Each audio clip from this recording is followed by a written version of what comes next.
Good afternoon, good morning, good whatever time of day you are. This is Brad Inman with my partner, Danielle Riley from upstate New York.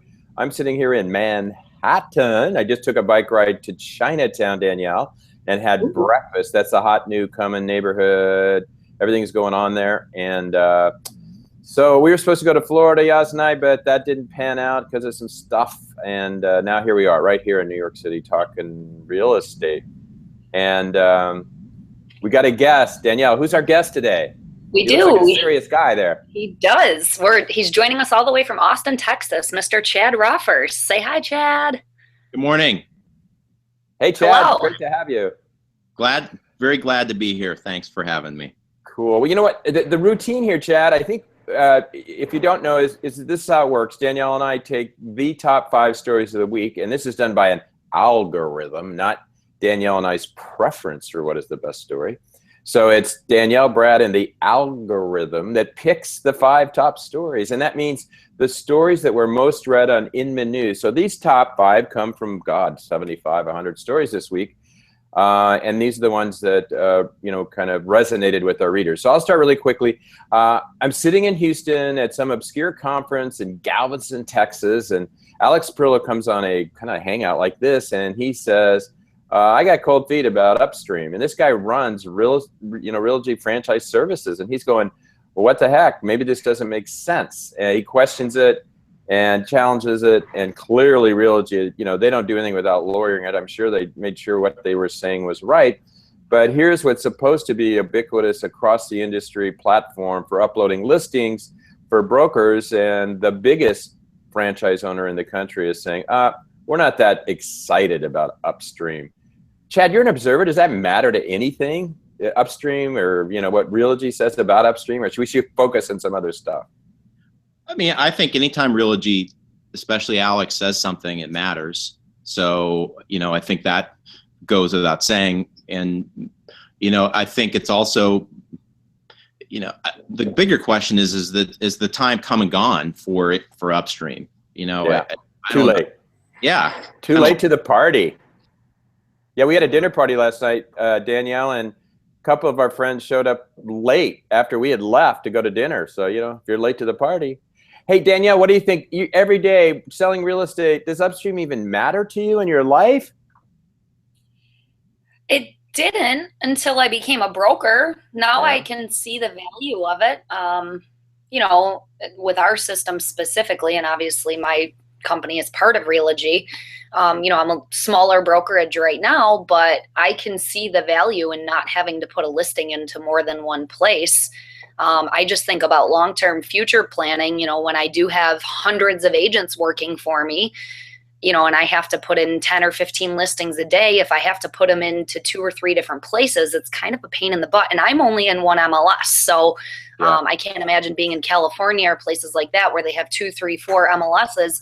And then you have to put them into your transaction system and upload them into Zillow and all these different places. So I see the value in it. But yeah, I think there's a ton of other platforms that do that already. So yeah, exactly. Do they still have? I used to own a Realty franchise, and the back-end system used to be called Crest. Is that still what you are on? Yes, I'm still on Crest. And doesn't that feed feeds Zillow automatically? Yep. At least for the brand I was associated with. Yeah, so Crest feeds the Zillow, Trulia, Realtor.com, Homes.com, all of those third-party websites. So what we have to do is we have to put it into the MLS, and then we put it into Crest from there. So we're putting every listing in twice, which is kind of a pain in the butt, but it is what it is. I mean, Crest. Danielle, we use the word Zillow. Zillow. We heard Zillow here. What one of the top stories this week was Zillow makes an announcement. In fact, at Inman, if we put Zillow in a story, it's going to do really, really well. And so we could say Zillow is going to make spaghetti dinner tonight, and everyone would read the story. But the Zillow news was pretty big news, right? Yeah. So Zillow announced that they are now releasing Premier Broker. So they have Premier Agent, which is obviously where the agent is buying. But now they've released this program called Premier Broker. So an actual brokerage is allowed to be featured, which is kind of nice for broker owners. They're able to bring some leads in for their agents instead of having their agents pay for zip codes. So I Chad, think what do you that's think of that story? Does it matter? Well, I think, yeah, it does. I think it's a brilliant move. Opens up a whole new category of advertisers for Zillow. So that makes sense. And I mean, they've won the game with consumer leads, at least this version of the game.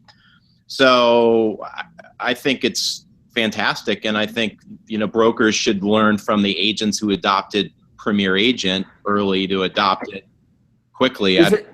Danielle and Chad, do you know how, does it work now that brokers can control the Zillow leads, right, themselves?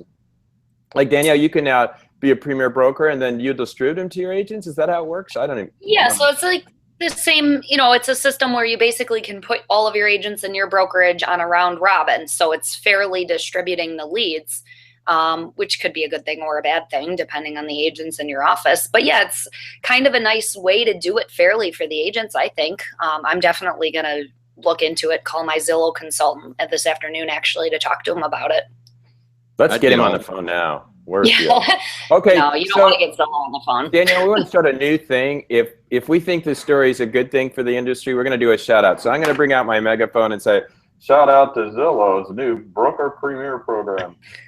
What else we got in the news before we get down and dirty with Chad and his app and selling houses in an online app? Another interesting thing that was released this week, Facebook Marketplace, which I kind of rolled my eyes about because I'm just thinking like, and especially now that I'm doing this show every week, I'm paying more attention to all of the new stuff that's coming out so I can stay on top of it to discuss it here. And I'm like, okay, one more thing. And I'm thinking about all of the Facebook groups that already exist that you're not supposed to be advertising your listings in. And these agents I'm seeing like, oh, open house today in San Diego, California. And I'm like, oh, yay, that's so exciting. Let me hop on a plane for 5 hours and go see it. But now there's apparently one place for you to actually put your listing in, and you're actually able to do the negotiations right through Facebook, which is kind of scary to me. So, as a realtor, we always worry about, is this technology going to replace us? And I'm thinking, well, what if a homeowner just wants to try to put it on Facebook before they call an agent? So I'm curious to see how that'll play out. Interesting.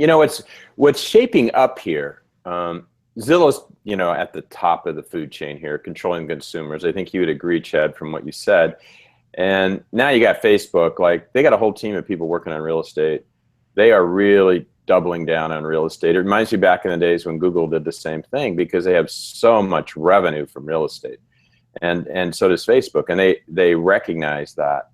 But there's new players. People think game over. It's not. This Open Door, while it got itself in some controversy in Arizona, one of my tech writers, Teak Wiggins, he's absolutely convinced that Open Door, and in fact, he said we need a dedicated reporter cover what Open Door is doing because they're controlling the inventory. They're actually buying houses from sellers, and then they're flipping them or owning them or investing in them. But they got in a muddle because they have a guarantee, Danielle, if a buyer doesn't like one of their houses, they'll guarantee to buy it back. And what they did when in that policy, they said, but we're going to go back to the buy side agent who is involved in the transaction, the sell side, and ask them to refund their commission to the consumer if the consumer didn't want the house. Well, anyway, big uproar by local agents. What did Open Door do? They immediately said, oh, that was stupid. We're sorry. We won't do that. But the point is, Open Door, I think it's becoming a big deal. Chad, you may know about Open Door. What do you think of them? Love those guys. Love what they're doing. Innovative, disruptive. Love it. I think it's getting at the problem, which is, it can be a very frustrating experience to sell your house. And, it's like on demand. It's the, Uber way to sell your house. It's like, I want it sold today, and they can do it. Yeah, amazing. Danielle, do we have one more story before we pour it on thick and provoke the heck out of Chad? Yeah, we wanted to touch base on the Zillow, the consumer data, what the consumer data can teach you. And obviously, I saw this presentation in San Francisco and rewatched the video this morning just to refresh myself. But very interesting stats on when buyers are looking at houses. So, Brad, why don't you tell every realtor The one I just that's can't. watching working on Christmas Day. Yeah, it's strange, Danielle. It's the study shows that Christmas Day is one of the most popular days of the entire year for people to look at houses. Why? Because they get a new iPhone and they download apps, and Zillow being a really, really powerful app is one they often download. And so people spend a lot of time between Christmas Day and New Year's Eve looking for houses, which is usually when what? Agents take off and brokers take off. Well, maybe we shouldn't, they shouldn't be doing that. Anyway, I thought that was just an interesting insight, and a lot of other stuff, how the internet's changed consumer behavior. Anything else from that study, or should we get into Chad's world? Yeah, no, I just, going back and rewatching the presentation, I think we all have our opinions on Zillow, but I really liked her presentation, and I think everyone should watch that video because it had some good myths in there, and it debunked some good myths, Yep. Especially about millennials, which, as you know, is my favorite subject to debunk any myths that there are about millennials. So definitely some interesting stats there if everyone gets a chance to watch that. Yeah, she basically said millennials buy houses. Get over it. They're not just into renting. They want to buy a house like every other generation. Yeah, and in fact, if you look at those slides, it shows that millennials are more interested in homeownership than baby boomers are, which I think is funny. Yeah. Okay, by the way, Chad, this is under 30 over 60. I'm under 30 and Danielle's over 60. I mean, wait a second. So where are you, Chad? Are you in the middle or are you in Danielle's camp? 44. 44. Oh, you're right. Gosh, I think you're right smack dab in the middle. Well, Chad, it's great to have you. Now, you're into selling houses and online auctions. And I questioned you before we started here was, why the heck would I, as a home seller, give you my listing to put on a damn auction? It sounds scary. What if I didn't get the price I wanted? Anyway, tell us how it works and what's going on in your world with online auctions. Sure. I mean, I think ultimately, we're another way for sellers to get their property sold. And I think the big distinction or the big value proposition that we bring a seller are two things. One, they control the timing, just like the open door people are providing that innovative solution of you want your house sold today, they can do it.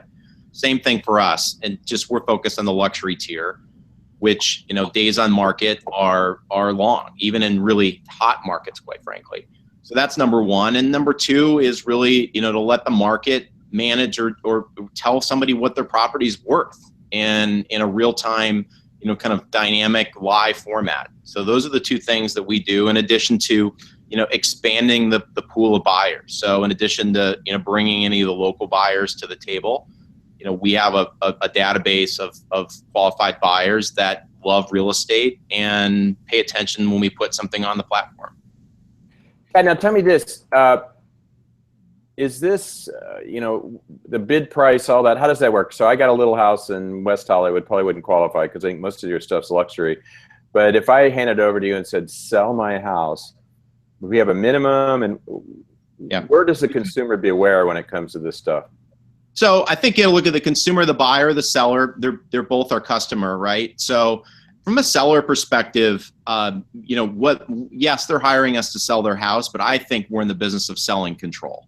Right. And in a world where they have none today or very little in terms of the process, we give them full control, which is they pick the date they want to sell their house.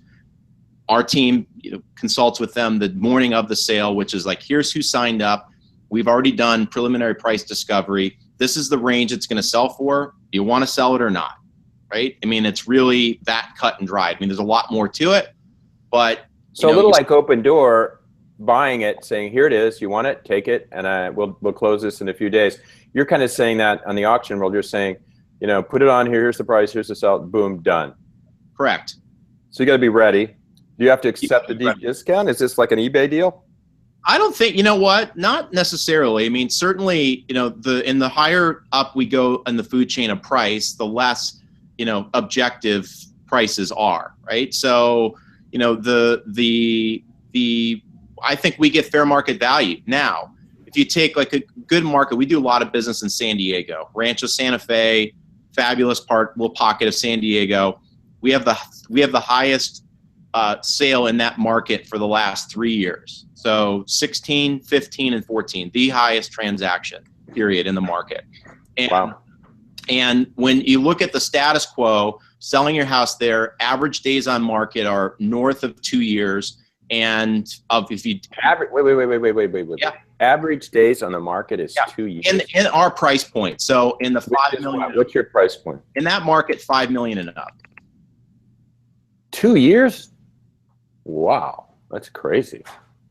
Now, this isn't a debate, Chad, but do we need to do a fact check here on the MLS down there? Did we lose you? I think we lost Chad. Did we lose Chad, Danielle? I can hear you. I can hear you now. Hear me now? I don't know. I think he's no problem. The internet's not perfect. Anyway, let's move on from that. Now, what's the app? I think Danielle downloaded. Then I'd love to ask Danielle, would she as a broker, how can Danielle as a broker work with you all? And what's the role of the broker? Do they get lost in this scheme where we put our houses on auctions? And then tell us about your app, Chad. Yeah, definitely they do not get lost. So we're a broker-friendly platform. We've never conducted a transaction without a listing agent, and have never offered a transaction without a full co-broke to the market. So there's always a listing broker involved in every transaction, and that's been a big part of our success, quite frankly. Now tell me what Danielle gets paid in this deal. Danielle gets paid as if she were listing the property and putting it on the MLS the same way. So whatever her compensation structure is, listing a property traditionally, it holds true on our platform. And then how do you get paid, Chad? We get paid by the buyer. So we get paid what's called a buyer premium. I see. So I find a house on your platform and I give you, what, a percentage or a dollar amount? Or? Yep, percentage. Just like you go buy a painting at Christie's or Sotheby's, the same way. What is it, like 10% or something? 10%. 10? Yep, correct. Wow. Yep. Wow. And what's the app? It's called Instant Gavel, and it's available in the App Store and Google Play. Just search Instant Gavel. It's free. And if you want to register to bid, obviously there's a process to get qualified, but anybody can log in and watch our sales real time. So, open to the public, full transparency. InstantGavel.com. Now, Danielle can put my listing on the MLS, and then she can simultaneously list it with you, or does she have to take it off the MLS and do your deal? No. So generally speaking, the broker will keep, almost all the time, will keep the property in MLS. And there's a few MLSs that won't allow it, believe it or not. Philadelphia is a market that won't allow it for whatever reason, kind of strange. But nonetheless, property stays in the MLS. And if somebody wants to buy the property prior to the sale date, they can do that. As an agent, you have a duty to present offers, and of course, that happens about 15% of the time. Gotcha. Danielle, any thoughts on this? And then we're going to tune into. I have the app open right now, actually, just because I'm kind of curious to see how it works. So, Chad, it looks like you have some properties on here in Fiji and Venice. That's pretty cool. So I didn't realize you were actually going international with this. Yeah, wow. So we're in Europe, New York, all over the place. So that's awesome. Yep, thank you. Yeah, Venice is fabulous. You should buy it. Oh, okay. Yeah. Are you gonna give me the money for it? So yeah, I finally figured out what the true definition of why they call it a broker, because you are actually broke. So. Hey Danielle. Let's quickly go what's on deck. I'm curious your opinion. These are stories, Chad, that are coming out today and in the beginning of next week.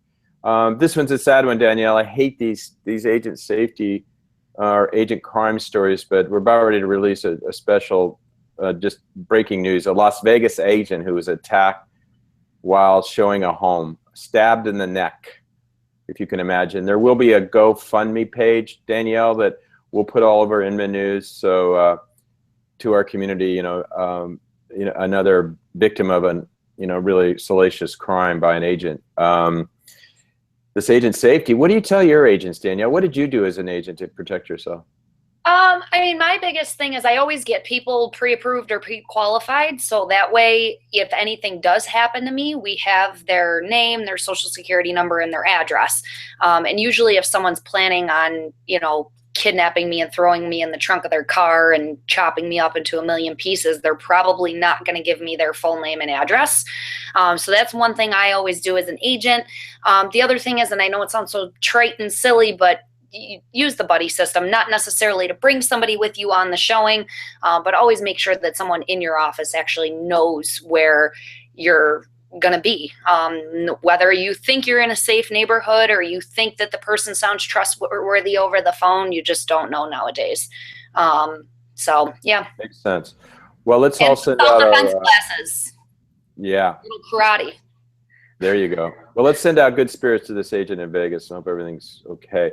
Another story on the deck is a tech story that's coming up from our tech reporter, Craig, about a new home ASAP search alliance portal. God knows what that is. There's too many words. I can't even say them all.